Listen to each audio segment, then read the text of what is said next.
নমস্কার, শুভ সকাল। কেমন আছো সবাই? আরেকটি নতুন ভিডিওতে সবাইকে স্বাগত। আজ একটা আমাদের বাড়িতে বিশেষ দিন, একটা অনুষ্ঠানের দিন। তা সেই সকাল সকাল তোড়জোড়ই চলছে। আর এখানে আমি সকাল সকাল এসেছি বাগানে। কিছুদিন যাবৎ বাগানের সবজিগুলো কিছু তোলা হচ্ছে না, মানে সময় পাচ্ছি না যে বাগানে যাব বা কিছু। তা এসে দেখছি ঝিঙেগুলো একটু বড় হয়ে গেছে, যে মানে কচি থেকে একটু বয়সের মতন হয়ে গেছে। ওই আর প্রচুর হারে মানে প্রচুর চিচিঙ্গে ধরেছে। সেগুলোও মানে না তুললে আর দুটো দিন থাকলে পেকে যাবে। আর এখানটায় এই ঝিঙেটা পুরো নষ্ট হয়ে গেছে, যেহেতু বাগানে এখন প্রায় 2-3 দিন আসছি না, সেহেতু সবজিগুলো দেখা হচ্ছে না, গাছগুলোও দেখা হচ্ছে না। এই এতগুলো সবজি আজ হয়েছে। এটা ধুঁদুল, অনেকে নেনোয়া তুড়ুল বলে থাকে, আর ঝিঙে আর চিচিঙ্গে। আর লাউ গাছটা ছিল সেটা পচে গেছে। আর বিশেষ দিন বলতে গেলে আজ হচ্ছে আমার বাড়িতে, মানে আমাদের বাড়িতে আমার শ্বশুররা হচ্ছে 7 ভাই। তা আমার শ্বশুর মেজো, এটা সেজোজনার মেয়ে। ও বাপের বাড়িই থাকে, মানে বাড়িতেই থাকে। তা ওর ছেলের মুখে ভাত, অন্নপ্রাশন। যেহেতু বাড়িতেই, আমাদের বাড়িতেই থাকে, তা নেমন্তন্ন তো রয়েইছে, সাথে কাজকর্ম। সকাল থেকে উঠেই কাজকর্ম শুরু হয়ে গেছে। ওদিকে অনেকক্ষণ ধরে কাজকর্ম সারার পরেই বাগানে গিয়েছিলাম ঘুরতে ঘুরতে। আর এখানে কি নাম দেওয়া হবে সেটা সিলেক্ট হচ্ছে। যারা হিন্দু ধর্মের মানুষ তারা জানে এই ব্যাপারটা কি। আর এটা হচ্ছে আমার ননদ।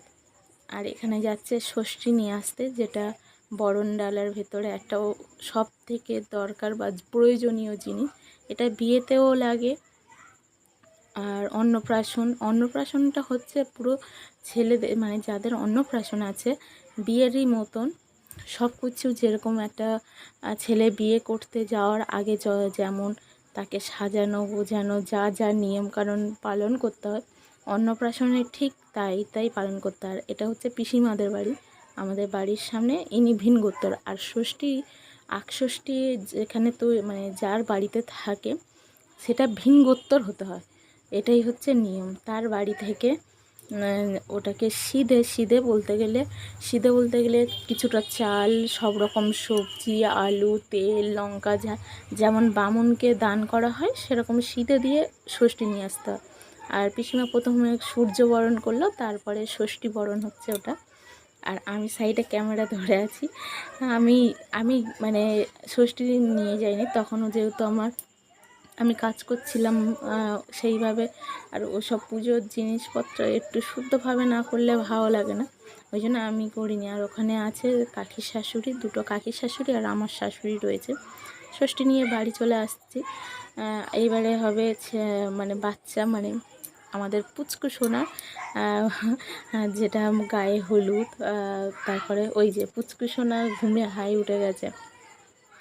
এখানে মালা, টোপর, বলছি তো হিন্দু ধর্মের বিয়ে যারা দেখেছো বা যারা হিন্দু লোক আছে তারা এই জিনিসটা বুঝতে পারবে।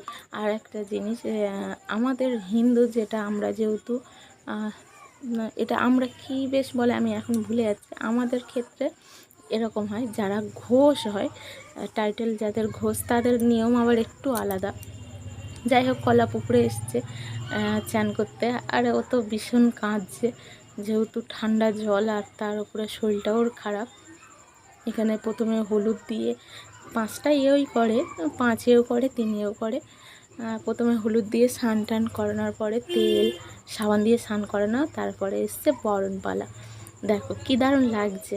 আমার ছেলেরও ঠিক এরকম করা হয়েছিল, কিন্তু সেই সময় যেহেতু আমি অনলাইন জগতে ছিলাম না, সোশ্যাল মিডিয়াতে আমি সেইভাবে সময় দেওয়া বলো বা সেইভাবে আমি মানে কিছুই জানতাম না, ওই জন্য এইসব ভিডিও করা হয়নি, দিনই। কিন্তু হয়েছিল, আমার ছেলে হয়েছিল, ভীষণ কেঁদেছিল। আর ওদিকে হচ্ছে মামি, মানে আমার যা, এত লেট হয়ে গেছে। ভাত দেওয়ার একটা নির্দিষ্ট টাইম থাকে, ওরা সেই টাইমের ভেতরে গুছিয়ে উঠতে পারেনি, যার জন্য এত লেট হয়ে গেছে।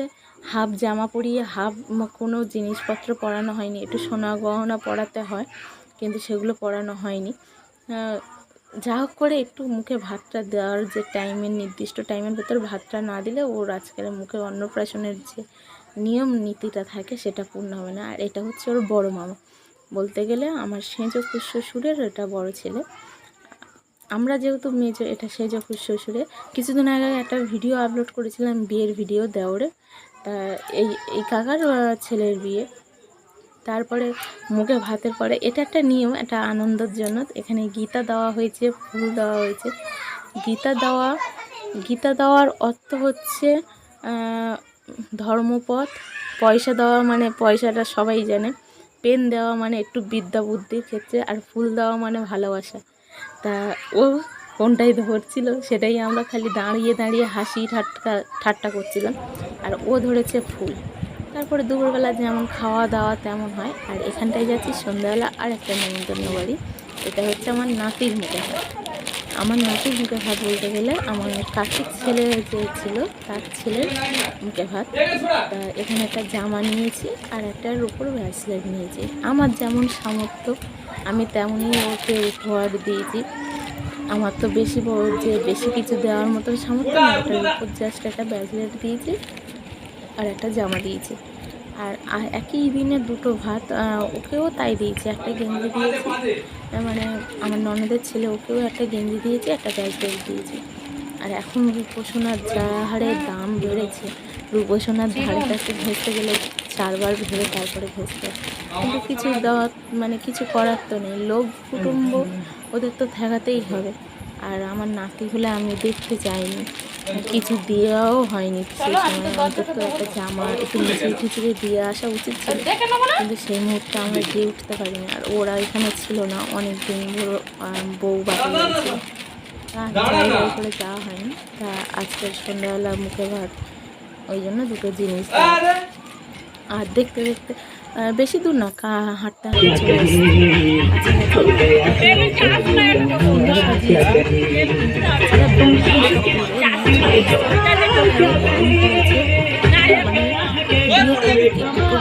এত অতিষ্ঠ করে দিয়েছে, আমি নিজেই পাগল হয়ে গেছি। আর এখানটায় যেগুলো ক্যান্টিন দেওয়া হয়, এখানটায় আইসক্রিম দিয়েছে, পকোড়া দিয়েছে ওই সাইডটায়, আর ঠান্ডা রসনার জল দিয়েছে। কিন্তু পকোড়াটা পেয়েছি, আইসক্রিমটা কপালে জোটে নে, আইসক্রিমটা শেষ হয়ে যাচ্ছিলো। তারপরে খাওয়া দাওয়া। আর এই যে গরম মুখগুলো পুরো একদম হয়ে গেছে। আর এখানে ওরা ডেলি নিয়ে খেয়ে যাচ্ছে। আর ভিডিওটা এত কিছু ভালো লাগলে